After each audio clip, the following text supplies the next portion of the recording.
Depois, vamos iniciar os chamados casos especiais. Ó, a gente começa com os chamados verbos impessoais na língua portuguesa. O que são verbos impessoais? Os verbos impessoais na língua portuguesa, eles não possuem sujeito. Então, verbos impessoais não possuem sujeito. Agora, criamos uma lógica. Se os verbos impessoais não possuem sujeito, eles ficam na terceira pessoa do singular, ou seja, eles ficam no singular. Por quê, professor? Qual é a lógica? A lógica é a seguinte: o verbo concorda com o núcleo do sujeito. Se eu chego aqui e digo que estes verbos impessoais não possuem sujeito, significa que eles não podem estabelecer relação de concordância. Não há como. Por quê? Porque o verbo concorda com o núcleo do sujeito. Se eles não têm sujeito, eles não têm relação de concordância. Esta é a lógica, por isso que eles ficam no singular, por isso que eles ficam na terceira pessoa do singular. Agora, antes de começarmos aqui a saber quais são os verbos que podem ser impessoais, eu faço uma ressalva. Para fins de concurso, os verbos impessoais que aparecem, haver, verbo haver. E além do verbo haver, claro, nossa questão é saber quando que o verbo haver será impessoal, também pode aparecer o verbo fazer. Professor, significa então que só existem 2 verbos impessoais na língua portuguesa? Não. Não, nós temos muitos verbos impessoais. Por exemplo, os verbos que indicam ações da natureza, choveu, trovejou, nevou, né? Mas aqueles cobrados tradicionalmente em prova de concurso, haver e fazer. Esses são os verbos tradicionalmente cobrados em provas de concurso. Ou seja, eu tenho de saber haver e fazer. São os verbos impessoais que eu tenho de dominar. Então, olha só. Quando que é impessoal? O verbo haver, no sentido de existir, é impessoal. O haver como existir é um verbo impessoal na língua portuguesa.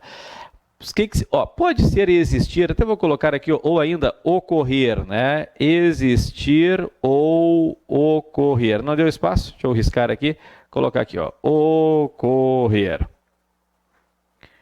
O que significa, então? O haver como existir ou ocorrer é impessoal. Significa que o haver como existir ou ocorrer ficará na terceira pessoa do singular.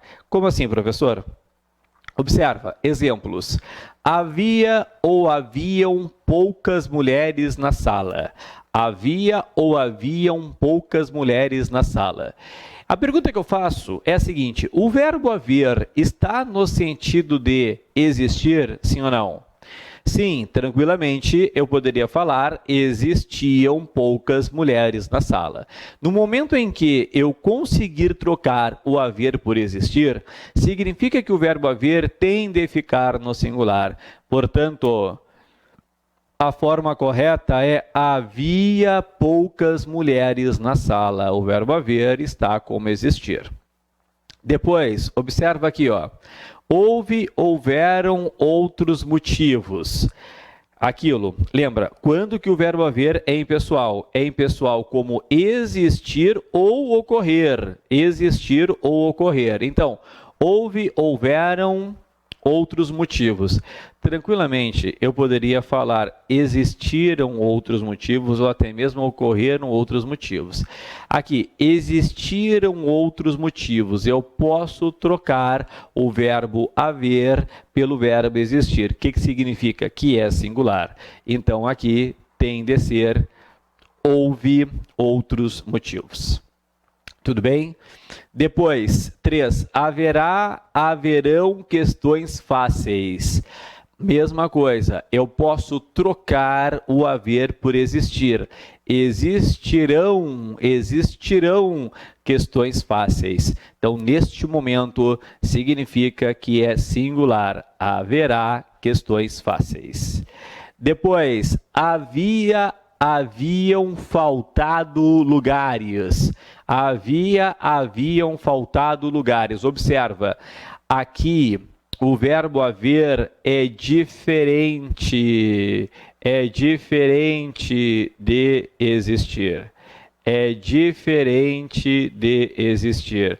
E aí, senhor, aí o seguinte, se ele é diferente de existir, ele tem sujeito.